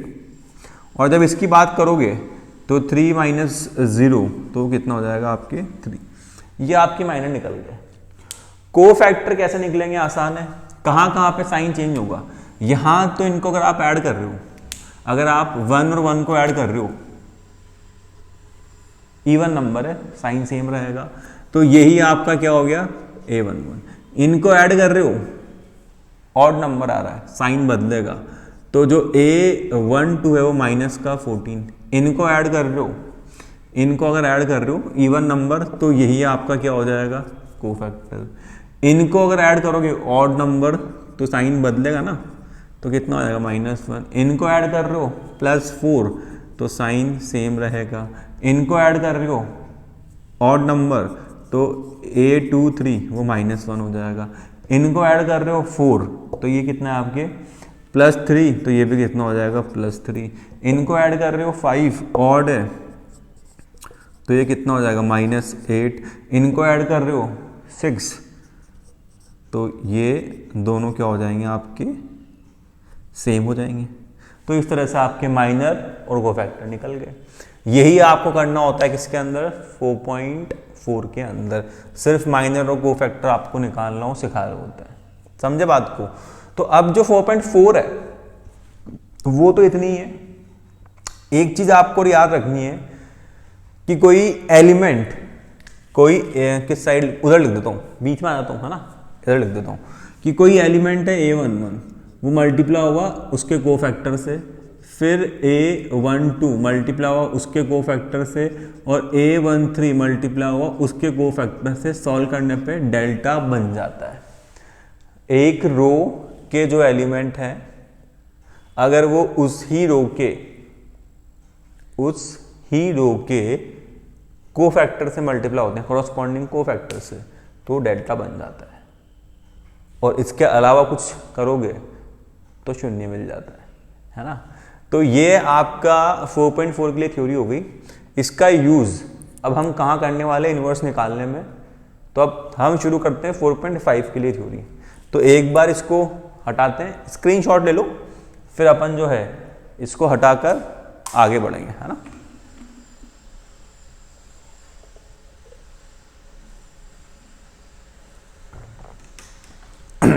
ठीक है, चलो। तो अगला जो है 4.5 उसके लिए अपन थ्योरी पढ़ते हैं। हेडिंग डाल लो आप, इनवर्स ऑफ मैट्रिक्स। हेडिंग जो है वो आप डाल लो इनवर्स ऑफ मैट्रिक्स। ये आप इसके लिए हेडिंग डालो inverse of matrix, inverse of matrix, ये हेडिंग डाल लो एक बार, है ना। फिर अपन उसको क्लियर करते हैं कि क्या होने वाली है कहानी। तो सबसे पहले लिखो आप, if A is a square matrix, या सुन लो, if A is a square matrix of order n, अपने 2x2 या 3x3 की होगा, तो उसका इनवर्स निकालना है। तो इनवर्स कैसे निकलता है, तो उसके लिए फॉर्मूला क्या है, ए इनवर्स जो है वो होगा adjoint A upon determinant of A के बराबर। पहली बात, अगर आपने एक मैट्रिक्स को उसके एडजॉइंट से मल्टीप्लाई किया या एडजॉइंट को उससे मल्टीप्लाई किया तो आपका answer determinant of A into I आएगा। इस बात को याद रखना है आपको, A into adjoint A determinant of A into I के बराबर होता है। तो कभी आपको ए इंटू एडजॉइंट ए का डिटर्मिनेंट निकालना पड़े तो आप सिर्फ डिटर्मिनेंट ए ही उसका आंसर में लिख देना। ठीक बात। तो ये आपका सेकंड प्रॉपर्टी हो गई। थर्ड प्रॉपर्टी जो है वो क्या है आपके पास, कि आपको एडजॉइंट ए, सिर्फ एडजॉइंट ए का डिटर्मिनेंट निकालना है। तो क्या होगा, डिटर्मिनेंट ऑफ ए की पावर n-1, n यहां पर 2 या 3 होगा, और इन जनरल वो ऑर्डर होता है ना। ये प्रॉपर्टीज आप याद रखना, फायदे में रहोगे MCQ के हिसाब से। अब सब बातें पूरी हो गई, एक बात समझनी है कि ये एडजॉइंट ए क्या है। मेन मुद्दा तो ये ना कि तुम कौन हो। तो एडजॉइंट ए क्या सीन है, पहले मैं डेफिनेशन बोल दूं। एडजॉइंट ए क्या होता है, कोफैक्टर। पूरी बात को सुनना या इसको रिकॉर्ड कर लो, इसको सुनते रहना अगर याद नहीं है तो। एडजॉइंट ए क्या होता है, एडजॉइंट ए क्या होता है, कोफैक्टर की मैट्रिक्स का ट्रांसपोज। जो आपके एडजॉइंट ए है वो क्या होता है, कोफैक्टर की मैट्रिक्स का ट्रांसपोज। अब दोबारा सुनो, कोफैक्टर निकालने आते हैं, ट्रांसपोज निकालना आता है। तो कोफैक्टर की मैट्रिक्स का ट्रांसपोज कर देना, एडजॉइंट ए आ जाएगा। एडजॉइंट ए जब डिटर्मिनेंट ऑफ ए से डिवाइड होगा तो इनवर्स मिल जाएगा। तो एडजॉइंट ए मैट्रिक्स क्या होती है, कोफैक्टर की मैट्रिक्स का ट्रांसपोज कर दो तो एडजॉइंट ए आ जाएगा। ठीक बात। तो जैसे अगर मैं यहां पे आपसे लिखवाऊं एडजॉइंट ए, लिखो साहब, तो क्या होगा, cofactor symbol A11, A12, A13, A21, A22, A23, A31, A32, A33। तो कोफैक्टर की मैट्रिक्स का ट्रांसपोज कर दो, एडजॉइंट ए बन जाएगा। तो कर दो नहीं, कर ही दें। 2/2 के लिए भी सेम रहेगा ना, 2/2। ये तो कुछ नेक्स्ट लेवल डिजाइन बना दी मैंने, इसको हटा ही दें। तो एडजॉइंट ए अगर 2/2 के लिए होगा तो A11, A12, A21, A22 और यहाँ पर कितना आ जाएगा उसका ट्रांसपोज। तो जानते हो ना, ऐसे तो मत करना। रो 1 कॉलम 1 बन जाएगा और रो 2 जो है वो क्या बन जाएगा, आपके कॉलम 2 बन जाएगा। तो ये जो है वो क्या हो जाएगा, आपके एडजॉइंट ए हो जाएगा। ये हो जाएगा आपके एडजॉइंट ए,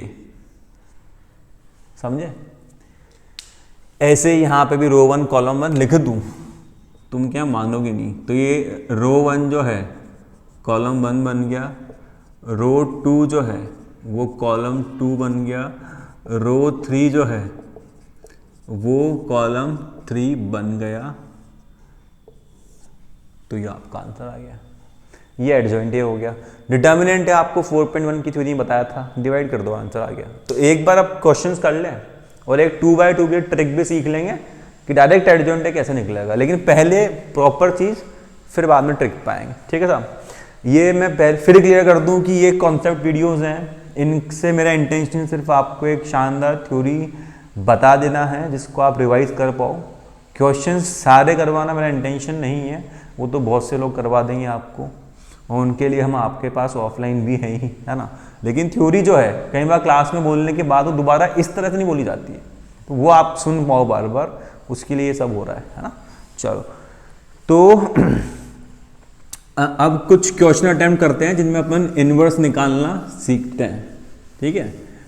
तो सबसे पहले अपन आते हैं 2/2 की मैट्रिक्स के डिटर्मिनेंट को अपन कैसे फाइंड करेंगे, है ना। तो जैसे आपको एक मैट्रिक्स दे रखी है यहाँ पे A 1 2 3 -4, आपको क्या निकालना है इसका A inverse if exist, if exist. तो सबसे पहले यहां लिख देता हूं जो मैं बोल रहा हूं, इफ एग्जिस्ट।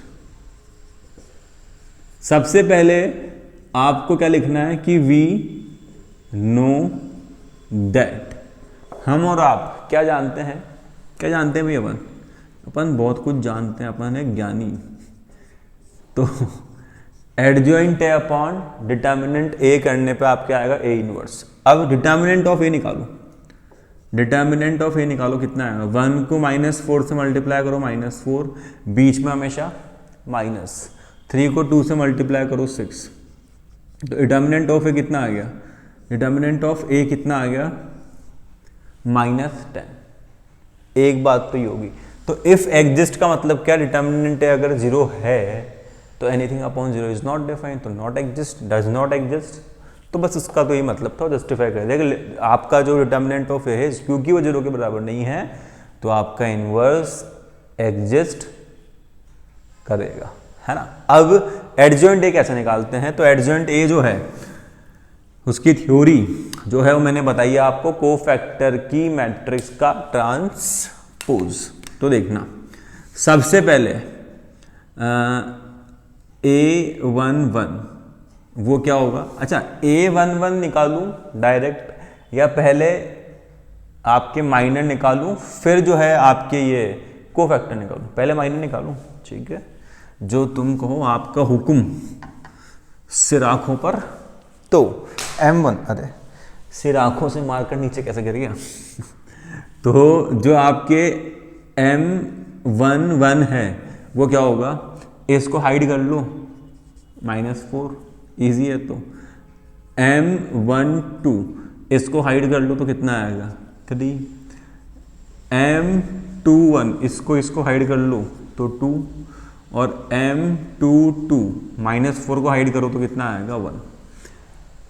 लेकिन माइनर नहीं चाहिए मुझे, कोफैक्टर चाहिए। तो कोफैक्टर क्या होगा, यहां तो सेम होगा क्योंकि ऐड करने पे 1 नंबर, यहां भी सेम होगा क्योंकि ऐड करने पे 1 नंबर, यहां पर जो है साइन चेंज होंगे क्योंकि ऑड नंबर है, तो -3 और ये कितना बन जाएगा -2, तो कोफैक्टर भी आ गया। अब एडजॉइंट ए क्या होता है, एडजॉइंट ए था आपकी कोफैक्टर की मैट्रिक्स का ट्रांसपोज, कोफैक्टर की मैट्रिक्स का ट्रांसपोज। तो कोफैक्टर क्या है, पुट करो -4 फिर 3 फिर 2 फिर 1, सॉरी -4 -3 -2 और 1 और उसका ट्रांसपोज। तो क्या आएगा, रो 1 कॉलम 1 रो 2 कॉलम 2। तो ये जो है वो आ जाएगा एडजॉइंट ए, आ गया एडजॉइंट ए।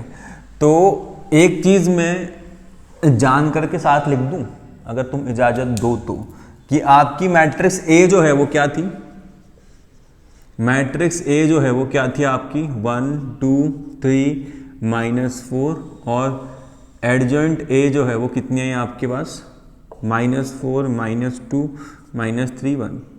हाँ, तो एडजॉइंट ए निकल गया, डिटर्मिनेंट ऑफ ए निकल गया। सो ए इनवर्स का फॉर्मूला बताओ, adjoint A upon determinant of A. Adjoint A कितना था, ये रहा -4 -2 -3 1, और determinant of A 1 upon determinant of A कितना -10।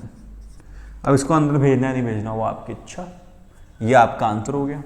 अब बात क्या आती है कि फिर ये क्यों, जब ये हो ही गया था तो ये दोबारा क्यों लिख रहा था आप, इसके पीछे वजह है। क्या वजह है, देखो आप इससे इसको लिंक करो, मतलब क्या जुगाड़ कि अगर आपको क्वेश्चन जल्दी करना है या एमसीक्यू है, समय की कमी है या आंसर चेक करना है 2/2 के लिए, 3/3 के लिए कुछ नहीं है ना, वहां पे आपको कैलकुलेशन ध्यान से करनी है। तो क्या होगा कि आपको यहां पे ये 1 -4 है, तो आप देखो यहां पे जो है ये क्या बन गया है, क्या -4 और 1, मतलब ये इंटरचेंज हो गए, है ना। तो ये आपके हो गए इंटरचेंज। फिर इनको देखना है एक बार, 2 3 ये कितने हो गए, ये 2 3 की जगह पे रहे बट साइन बदल गया, तो इंटरचेंज हो गया। और इधर क्या हो गया, ये जो जगह है ये, इसमें क्या हो गया आपका साइन चेंज, साइन चेंज। तो ये बातें क्या याद रखोगे कि ये जो है इंटरचेंज कर दो, इनके साइन चेंज कर दो तो डायरेक्ट क्या आ जाएगा, डिटर्मिनेंट ऑफ है। तो जुगाड़ मतलब इतना शानदार है कि ये सब करने के बाद आप यहां पहुंचे ना, मैं बोल रहा हूं इसको देखते ही नजरों से घायल, इसको देखकर नजरों से घायल और एडजॉइंट आंसर। नजरों से घायल कैसे, 1 और -4 को इंटरचेंज कर दो तो क्या बन गया, -4 और 1, इनके साइन चेंज कर दो तो इनके साइन चेंज, आ गया एडजॉइंट। तो ए दे रखा है, एडजॉइंट ए निकालना है 2/2 की मैट्रिक्स के लिए। तो एक ट्रिक है, एक जुगाड़ है, एनसीईआरटी में ही मेंशन है, मैंने कोई अलग से इन्वेंट नहीं किया है, लेकिन आपको जब क्वेश्चन प्रॉपर करना रहेगा तो आप प्रॉपर ऐसे ही करोगे। ये जुगाड़ क्यों है, क्रॉस चेक कर पाओ, समय कम है, एमसीक्यू है, तो उसमें डायरेक्ट आप लिख पाओ। आई बात समझ रहे? तो डायरेक्ट आ सकता है, इनको इंटरचेंज, इनके साइन चेंज, तो क्या मिलेगा, एडजॉइंट ए मिलेगा, उसका ट्रांसपोज नहीं करना है, डायरेक्ट एडजॉइंट ए मिलेगा, ट्रांसपोज हो जाने के बाद का आंसर, है ना, ये आपको हो गया। तो ये ए इनवर्स निकल गया। लेकिन सब जुगाड़ सिर्फ 2/2 के लिए, 3/3 का आएगा तो जैसे सॉल्व किया सॉल्व करना है, वैल्यू पुट करनी है, ठीक। लेकिन 3/3 में मैं एक काम करूंगा, मैं माइनर तो निकालूंगा, लेकिन उसकी वैल्यू डायरेक्ट मैट्रिक्स में पुट करूंगा, ताकि आप उसको थोड़ा जल्दी करना सीखो। या अगर आप बोलो कि सर प्रॉपर क्वेश्चन कैसे करेंगे, तो मैं प्रॉपर ही करके दिखा दूं, क्योंकि फिर आप मैं जो बताऊंगा उससे ही सीख जाओगे कि नहीं चलो फिर नंबर कट जाएंगे, बोलेंगे आपने बताया था। तो क्वेश्चन पे आते हैं ना, तो क्वेश्चन लिखते हैं अपन, लिखो एक बार, इसका स्क्रीनशॉट ले लो, लेना चाहो तो, है ना। अब जो आपके अगला क्वेश्चन है नेक्स्ट, वो एक 3/3 की मैट्रिक्स का इनवर्स निकालना अपन सीखेंगे यूजिंग डिटर्मिनेंट्स, है ना। तो एक मैट्रिक्स लिखते हैं अपन, लिखो आप 1 0 0 1 0 0 0 1 0 और 1 0 2। मैट्रिक्स लिखो 1 0 0 0 1 0 1 0 2। एक रैंडम मैट्रिक्स है, इसका आपको ए इनवर्स निकालना है अगर वो एग्जिस्ट करता है तो क्या होगा। सबसे पहले तो हम जानते हैं कि हम कुछ नहीं जानते, अरे यार थोड़ा सा बहक गया मैं। तो ए इनवर्स का फॉर्मूला क्या है, adjoint A upon determinant of A. Determinant of A निकालना है, तो जीरो जावा किधर है, रो 2 में है, बहुत सारी जगह जीरो है, तो रो 2 से कर दूं तो क्या होगा, माइनस का 0 प्लस का 1। तो 1 जिस रो और कॉलम में है उसको मैंने हाइड कर लिया, तुम गए और तुम गए, तो 1 0 1 2 बचेगा, और फिर माइनस प्लस और माइनस 0। तो ये तो सेंसलेस है, तो कितना आएगा 2 - 0, तो आंसर कितना आ गया आपके 2। डिटर्मिनेंट ऑफ ए तो 2 आ गया। अब बात है आपके एडजॉइंट ए निकालने की, तो पूरी भरपूर मेहनत है, तो कर लेते हैं। थोड़ा सा आपका सहयोग, वो जो है रिक्वायरमेंट रहेगी साहब उसकी, है ना।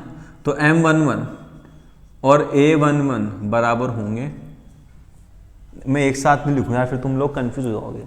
पहले अपन M11 निकालते हैं ना, सिर्फ जो करते आए हैं वही करते हैं, थोड़ा सा बस स्पीड में, कि इसको और इसको हाइड कर लिया, तो 1 0 0 2, तो 2 - 0 डायरेक्ट लिख दूँ ना, जहाँ अटकोगे वहाँ बता भी देंगे पूरा।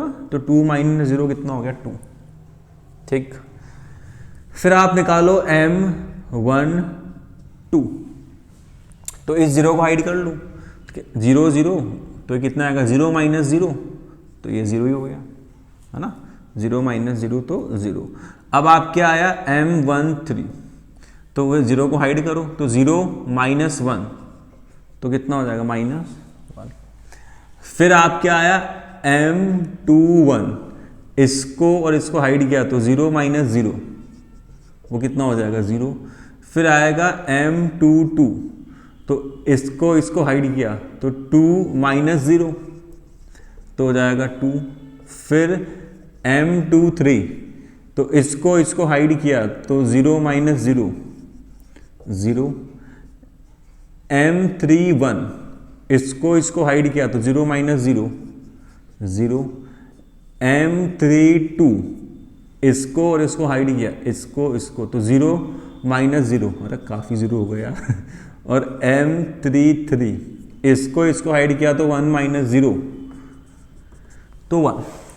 अब बात है कि तो माइनर निकालें, चाहिए तो गो फैक्टर, तो कोई दिक्कत नहीं जनाब। कहाँ पे ये सेम रहेगा, तो A11 जो है वो आपका कितना आ गया 2 आ गया। फिर जो आपके M12 है उसका साइन चेंज होगा तब जाके A12 आएगा, बट ये 0 है तो -0 का भी कोई सेंस वैसे होता नहीं है, तो ये 0 ही आ गया। A13 सेम ही होगा, A13 तो M13 के बराबर, क्योंकि ऐड करने पे इवन नंबर है 1 और 3 को। फिर M21 ऑड नंबर है बट फिर ये 0 है। ये एग्जाम्पल ऐसा हो गया कि तो साइन चेंज करने पर जहाँ साइन चेंज करना बनता है वहाँ 0 लिखा आ रहा है। M22 इवन नंबर ऐड करने पे, यहाँ पे ऑड नंबर, फिर तुम 0 हो गए। तो जो A23 है वो -0 बट कोई सेंस होता नहीं उसका। ये A31 0 ही रहेगा क्योंकि सेम साइन होता है। 32 ऐड करने पे ऑड नंबर, फिर तुम 0 हो गए। तो A32 -0 का कोई मतलब नहीं है तो 0 ही रहेगा। और यहाँ पे इवन नंबर है तो ये जो है आपके इवन ही हो जाएगा। तो यहाँ पे कोइंसिडेंटली ऐसा हुआ कि जो नंबर में साइन बदलने थे 0 हो गए। अगर ये 6 होता तो मैं यहाँ -6 लिखता, है ना, ये मैंने सिखा रखा है आपको, तो चिंता की बात नहीं है। अब एडजॉइंट ए निकालो। एडजॉइंट ए क्या है? कोफैक्टर की मैट्रिक्स का ट्रांसपोज।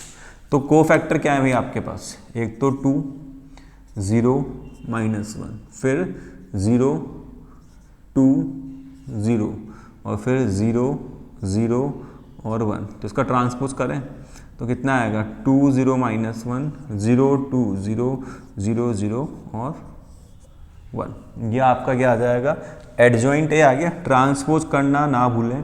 डिटर्मिनेंट ऑफ ए वो आप निकाल चुके हो, तो एडजॉइंट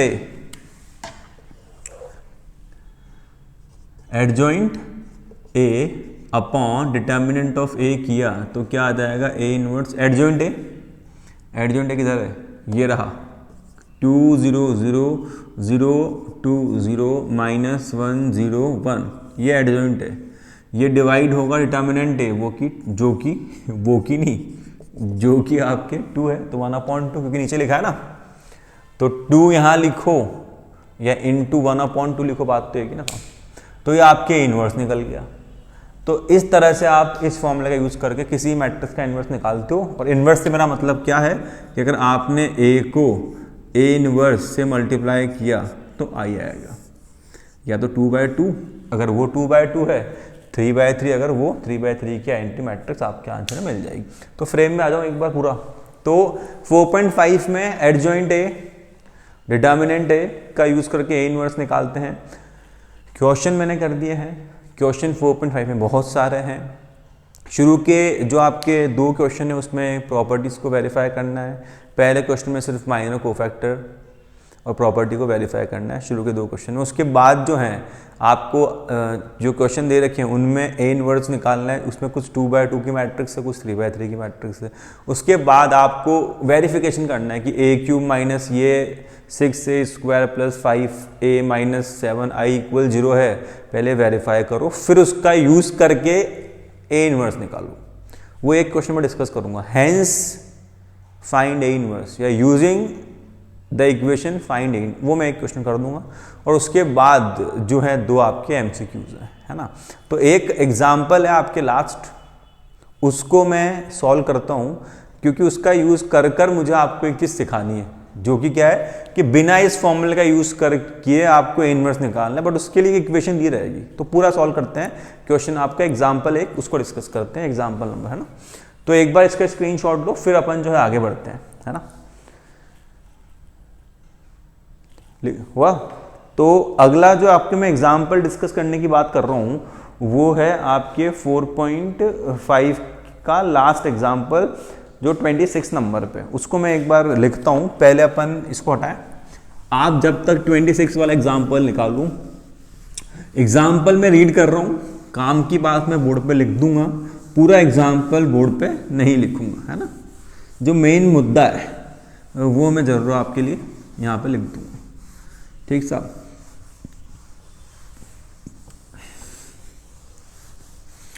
तो एग्जाम्पल नंबर 26 निकालो आप लोग।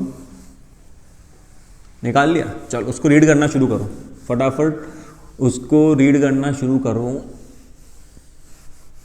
हाँ, तो एग्जाम्पल जो 26 है उसको रीड करते हैं। देखो क्या दे रखा उसमें, कि अगर शो दैट ए एक मैट्रिक्स है, पेज नंबर 131 है ना, ए एक मैट्रिक्स है, क्या दे रखी है आपको 2 3 1 2। ए एक मैट्रिक्स है जो है 2 3 1 2, ये आपको एक मैट्रिक्स दे रखी है, satisfies the equation A square minus 4a plus I equal 0। आई एक आइडेंटिटी मैट्रिक्स है, 0 नहीं, वैसे ओ बोलना चाहिए, ओ 0 मैट्रिक्स है ना, 2/2 की। Using this equation, using this equation, इसके प्लेस पे क्या लिखा सकता है, हेंस भी लिखा सकता है, हेंस फाइंड ए इनवर्स। और ये दे नहीं रखा है, ये पहले वेरीफाई करना है आपको, शो दैट है। देखो ये आपका एग्जाम्पल नंबर 26 है। तो कहानी ऐसी है कि आपको पहले वेरीफाई करना है, इसको सही नहीं मानना है, इसको वेरीफाई करना है। तो वेरीफाई करते हैं, क्या होगा सबसे पहले, LHS में क्या लिखा आपके पास, ए स्क्वायर माइनस 4a प्लस आई, वैल्यू पुट करो। ए का मतलब क्या है, 2 3 1 2,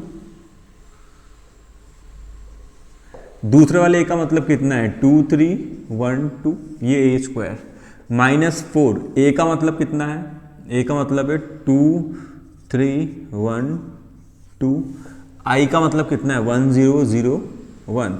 और ये तो वेरीफाई करना है कि सारे जो नंबर्स हैं मैट्रिक्स के वो 0 हो जाएंगे। तो सॉल्व करते हैं, रो 1 कॉलम 1 से मल्टीप्लाई होगा, मल्टीप्लाई में थोड़ा फुर्ती से कर दूं, ये मान के चल रहा हूं कि आपको दो मैट्रिक्स को मल्टीप्लाई करना आता है। तो 2 2 जा 4, 3 1 जा 3, 2 3 जा 6, 3 2 जा 6, 2 1 जा 2, 2 1 जा 2 और 2 1 जा 2, 3 1 जा 3 और 2 2 जा 4। 4 को अंदर भेज रहा हूँ, माइनस बाहर ही है ना, तो 4 सभी से मल्टीप्लाई होगा, 4 2 जा 8, 4 3 जा 12, 4 1 जा 4, 4 2 जा 8, और ये 1 0 0 1। अब इनको सॉल्व करो, 4 प्लस 3 कितना होगा 7, 12 4 और 7 माइनस 8 12 4 और 8 और प्लस 1 0 0 और 1।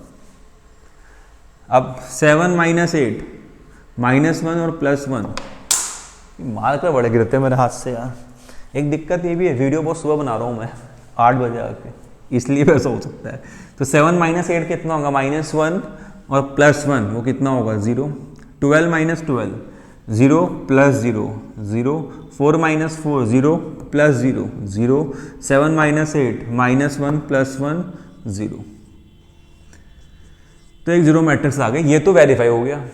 अब इसका यूज करके आपको ए इनवर्स निकालना है, adjoint A upon determinant A का यूज करके नहीं निकालना। तो एक बार आप दिमाग चलाओ विद इन 10 सेकंड के लिए कि इसका यूज करके कैसे निकालेंगे, फिर जो है मैं आपको क्वेश्चन डिस्कस करता हूं कि वो कैसे होगा। तो देखो क्या बोला मैंने कि आपको ये इक्वेशन दे रखी है, क्या दे रखी है, इधर देखना ध्यान से, ए square minus 4a plus I equal O.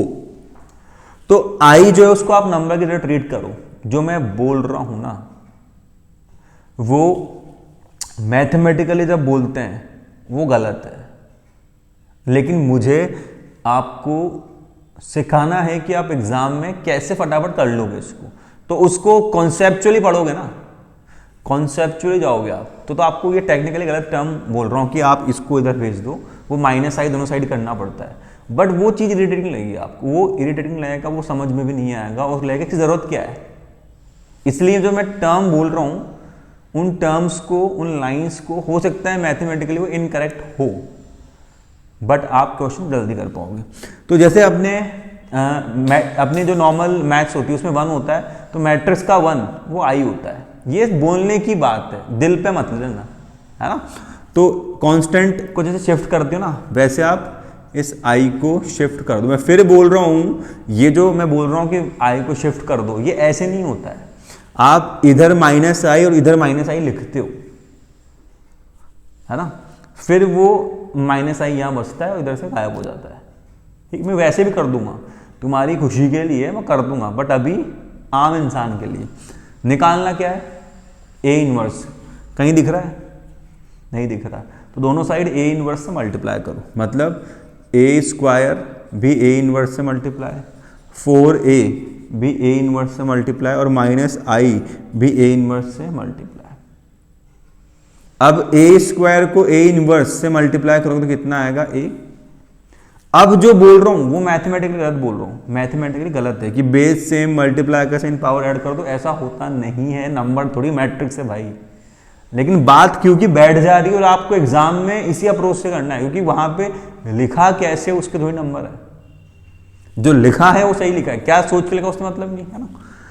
ए और ए इनवर्स को मल्टीप्लाई करने पे आई आता है, मैंने लास्ट क्वेश्चन में बोर्ड पे लिखा था। और जैसे मैंने बोला ना मैट्रिक्स का 1 होता है आई, तो 1 को किसी भी नंबर से मल्टीप्लाई करने वही नंबर आता है, तो आई को किसी मैट्रिक्स से मल्टीप्लाई करने पे वही मैट्रिक्स आएगी। ये बातें सिर्फ बोलने के लिए बोली जाती है कि आई को इधर भेज दो, ए बेस सेम मल्टीप्लाई कर, ये ऐसे होता नहीं है, मैट्रिक्स से नंबर थोड़ी है, लेकिन होना यही है। सही बात बोलने के बाद भी यही मिलना है आपको, है ना।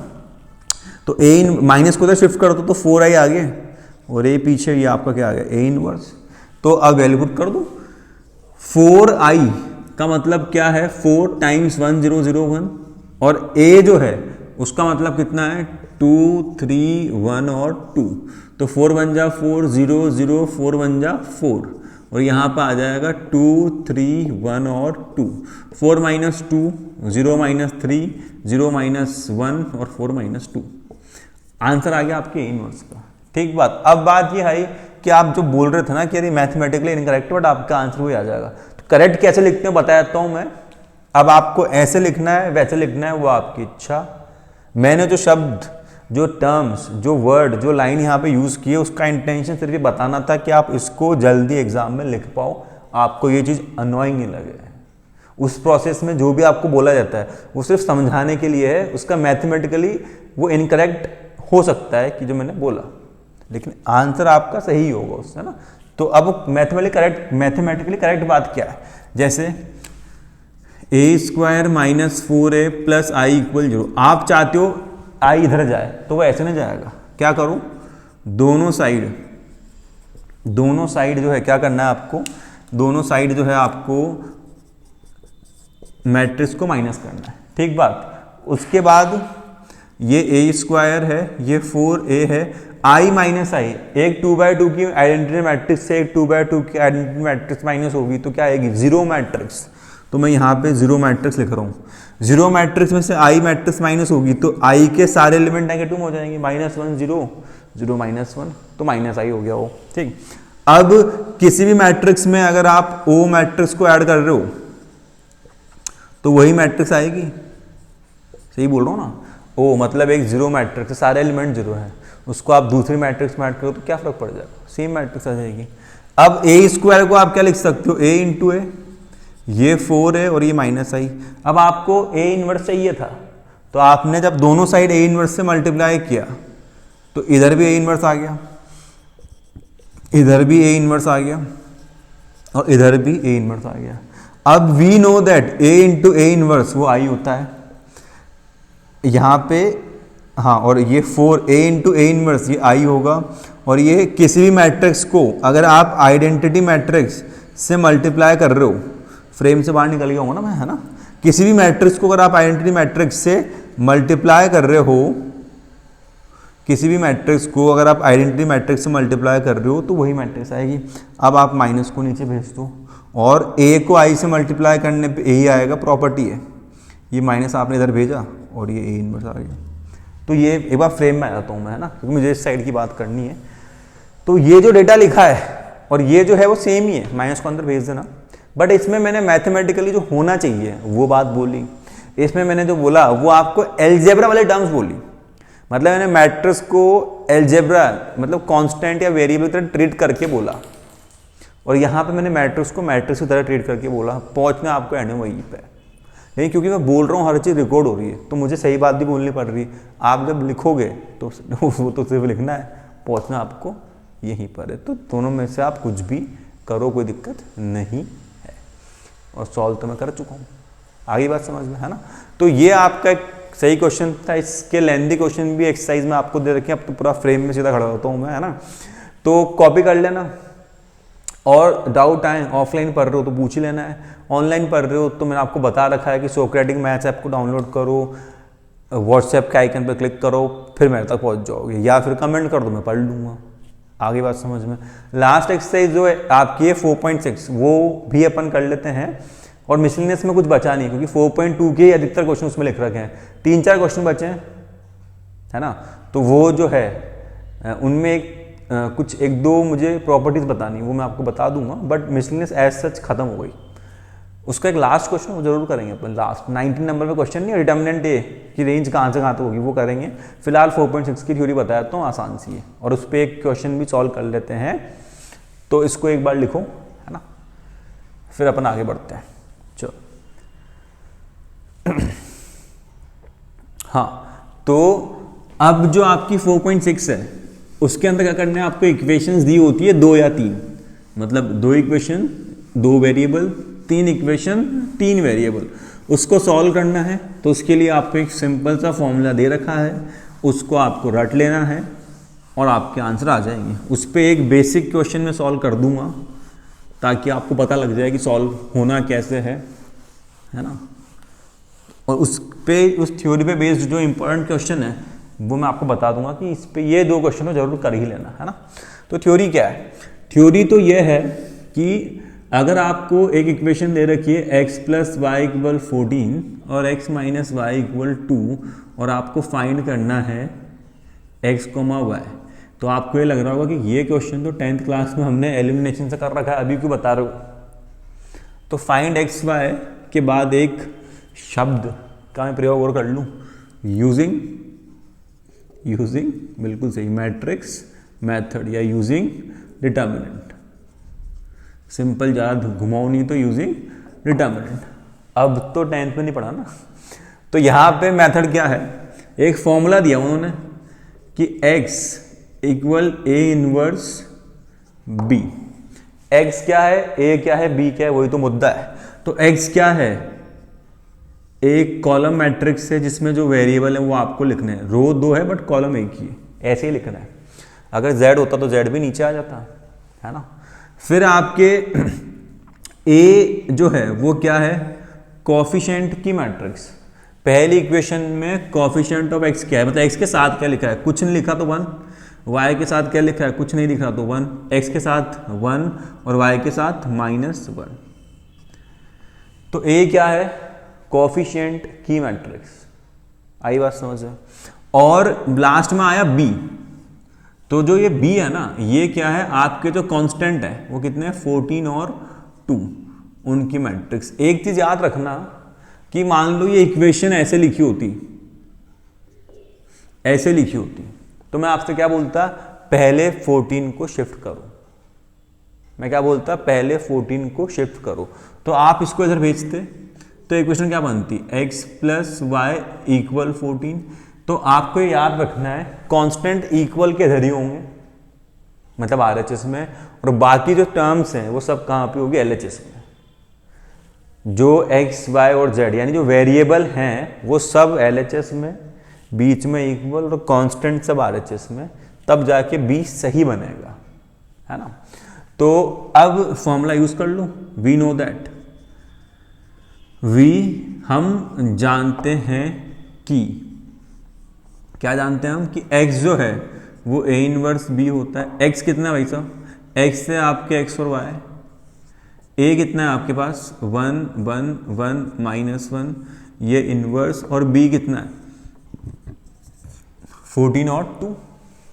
अब 2/2 की मैट्रिक्स का इनवर्स निकालने का जुगाड़ बताया था, क्या था, एडजॉइंट ए अपॉन डिटर्मिनेंट है। एडजॉइंट ए डायरेक्ट निकालना सिखाया था, झूठ मत बोलना, सिखाया था ना। क्या बताया था, इनको इंटरचेंज, इनके साइन चेंज, और डिटर्मिनेंट ए तो लिखा ही नहीं, क्या आएगा -1 -2।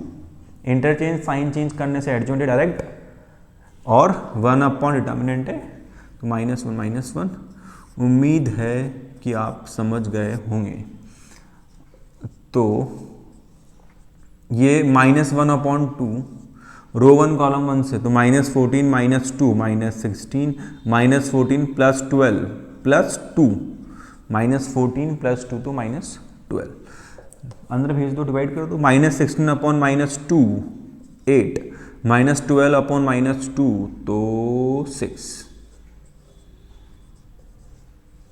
तो यहाँ से x किसके बराबर है 8 के और y किसके बराबर है 6 के। मन नहीं माने तो यहाँ रख के देख लो, 6 + 8 14 और मतलब 8 + 6 14 और 8 - 6 2।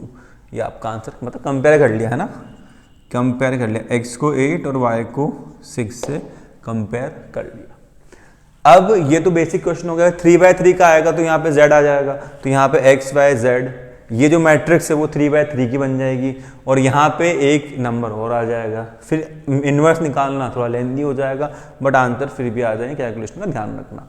अब मैं जो बोल रहा था, दो क्वेश्चन 4.6 के अंदर इंपॉर्टेंट है। एक तो है आपके ये जो है ना exam question number 15, page number 137 पे क्वेश्चन नंबर 15 है, वो इंपॉर्टेंट है। इक्वेशन जैसे ये 16 वाला क्वेश्चन जो है, ये एग्जाम्पल 29, इक्वेशन तो आप बना लोगे, इतनी मुझे उम्मीद है। तो 15 क्वेश्चन इंपॉर्टेंट है। और एक आपके मिसलिनियस में एग्जाम्पल है, एग्जाम्पल 33। तो एग्जाम्पल नंबर 33 जो मिसलिनियस का है वो भी आपके इंपॉर्टेंट है, कर लेना उसको। 4.6 की थ्योरी वाले क्वेश्चन है, बट इसको आप कर लेना, जरूर कर लेना। एग्जाम्पल नंबर 33 और क्वेश्चन नंबर 15 4.6 का एक कर लेना, अच्छे क्वेश्चन है ना। अब जो मैं आपसे बात कर रहा था वो ये थी कि अपने मिसलिनियस के अंदर वैसे कुछ बचा नहीं है, जो बचे उसमें एक क्वेश्चन बढ़िया लगता है मुझे 19 वाला, कि आपको एक क्वेश्चन में कर लेते ना, ज़्यादा कहानी सुनाने से अच्छा है क्वेश्चन कर लेते हैं। तो जो आपके एग्जाम क्वेश्चन नंबर 19 है मिसलिनियस का, वो क्या होगा देखना एक बार। कॉपी कर लो तुम, NCERT होगी इसी तुम्हारे पास है ना, तो 19 क्वेश्चन देख लो, कॉपी कर लो, वो मैं करवा देता हूँ। तो क्या होगा इसके अंदर कि आपको एक मैट्रिक्स दे रखी है A, क्या दे रखी है 1 1 sin theta 1 minus sine theta 1 और sine theta -1 minus sine theta और 1। ये एक मैट्रिक्स आपको दे रखी है। थीटा जो है वो 0 से 2 पाई के बीच में है और फिर आपको बताना डिटर्मिनेंट ए का आंसर कहाँ से कहाँ के बीच में लाए करेगा। तो क्या करना है, डिटर्मिनेंट ए निकालना है, उसने खुद ने कहा डिटर्मिनेंट ए निकालो। किसी भी रो या कॉलम से एक्सपेंड कर रहा हूँ तो रो 1 लेते हैं, फिर जब कहीं 0 है ही नहीं तो रो 1, तो रो 1 में पहला एलिमेंट है 1, इसको और इसको हाइड किया तो क्या बचेगा 1 sine theta minus sine theta और 1, फिर प्लस माइनस प्लस है ना, फिर साइन थीटा, तो इसको और इसको हाइड करेंगे तो क्या बचेगा माइनस का साइन थीटा प्लस का साइन थीटा माइनस का 1 प्लस का 1 और फिर लेंगे +1, तो कितना आएगा माइनस का sine theta 1 -1 minus sine theta. ये समझ रहे हो ना क्या कर रहा हूँ मैं। अब सॉल्व करो तो ये 1 बीच में माइनस और माइनस साइन स्क्वायर थीटा, तो 2 माइनस मिलके प्लस, ठीक। फिर ये माइनस साइन थीटा, अरे ये कैसा ब्रैकेट, तो इसको इससे मल्टीप्लाई करो तो माइनस साइन थीटा, बीच में माइनस और ये एक और माइनस तो प्लस साइन थीटा और 1, ये कितना हो जाएगा साइन स्क्वायर थीटा, बीच में माइनस और एक और माइनस, ये हो गया। तो ये तो 0 हो गया, minus sine theta plus sine theta गए, तो यहाँ बचा आपके पास 1 प्लस साइन स्क्वायर थीटा और यहाँ आपके पास बचा साइन स्क्वायर थीटा +1, तो 1 + 1 2 और sine square theta plus sine square theta कितना हो गया 2 साइन स्क्वायर थीटा। अब ये तो आपका आंसर है किसका, डिटर्मिनेंट ए का। लेकिन डिटर्मिनेंट ए कहाँ से कहाँ तक लाई कर रहा है वो पूछा उसने, आंसर नहीं पूछा। तो अब ध्यान से देखना, साइन थीटा जो है वो आपके -1 से 1 के बीच में होता है, तो उसका स्क्वायर जो है वो 0 से 1 के बीच में होगा। इसको किससे मल्टीप्लाई करना है 2 से, तो 0 × 2 2 × साइन स्क्वायर थीटा और 2 × 1। जो ये सोच रहे हैं कि यहाँ 0 कैसे आ गया बता दूंगा, थोड़ी शांति रखो, सब्र करो, है ना। फिर ये सिंप्लीफाई करो, 2 साइन स्क्वायर थीटा और 2 1 = 2 और +2, तो 0 + 2 और 2 + 2 साइन स्क्वायर थीटा और 2 + 2, है ना। तो कितना हो गया ये, यहाँ पे आ गया 2, ये डिटर्मिनेंट ऑफ ए और ये 2 + 2 4। तो बात रही डिटर्मिनेंट ए की, तो बिलोंग कर रहा है किससे, 2 से 4 में, और दोनों साइड इक्वल है, तो आपके आ गया क्लोज इंटरवल। अब लास्ट बात, ये 1 का स्क्वायर 1 हुआ तो -1 का स्क्वायर 1 क्यों नहीं हुआ, ये सोच रहे होंगे, मुझे जानता हूँ, मैं जानता हूँ तुमको। तो देखो कोई भी नंबर अगर नेगेटिव है ना, तो उनका स्क्वायर करने पर सारे आंसर प्लस के आएंगे, और सबसे छोटा आंसर क्या होगा, 0 होगा। भाई -1 -2 -3 आपने नंबर लिए, मैं लिख देता हूँ, ऐसे तो तुम मानोगे नहीं। -1 -2 -3 0 1 2 ये वैल्यूज हैं x के, स्क्वायर कर रहा हूँ, तो पहला आंसर 1, दूसरा आंसर 4, तीसरा आंसर 9, चौथा आंसर 0, पांचवा आंसर 1, छठा आंसर 4, सातवां आंसर 9। शुरुआत कहाँ से, ये नंबर थे, ये इनके स्क्वायर थे, तो शुरुआत कहाँ से हुई, 0 से, और कहाँ तक गए, 9 तक। कोई नंबर नेगेटिव आया नहीं आया। मिनिमम आंसर 0 है, बाकी सब प्लस के हैं, मिनिमम 0 बाकी सब प्लस के हैं। तुम इधर माइनस भी लिखा है और आप स्क्वायर कर रहे हो, तो मेहरबानी करके 0 ही सबसे छोटा आंसर आ सकता है स्क्वायर करने के बाद, क्योंकि square of every number is positive, और 0 का स्क्वायर 0, तो नेगेटिव बचेगा कैसे, और मिनिमम आंसर कितना होगा, 0, क्योंकि उस रेंज में वो आ भी रहा है। आएगा ना भाई, -1 से 1 के शून्य आएगा ना, तो 0 आ गया। आई बात समझ में, फ्रेम में बीच में मैं आ रहा हूँ क्योंकि मुझे बोलने के लिए आना पड़ेगा ना। तो ये जो है डिटर्मिनेंट ए का आंसर हो जाएगा, यही आपका क्वेश्चन नंबर 19 था। तो इस वीडियो में इतना ही, थ्योरी मैंने पूरी कवर कर ली है, क्वेश्चंस आप जो हैं वो एक्सरसाइज के थ्रू करते जाएं, जो डाउट आए वो ऑफलाइन क्लासेस में पूछ लें, या ऑनलाइन कमेंट या सोक्रेटिक मैथ्स पे व्हाट्सएप के आइकन पे क्लिक करके। तो इस वीडियो में इतना ही, बाकी अपन करेंगे अगले वीडियो के अंदर। तब तक खुश रहो, चिंता मुक्त रहो, नींद पूरी निकालो और झूम के पढ़ाई करो, ठीक है, चलो।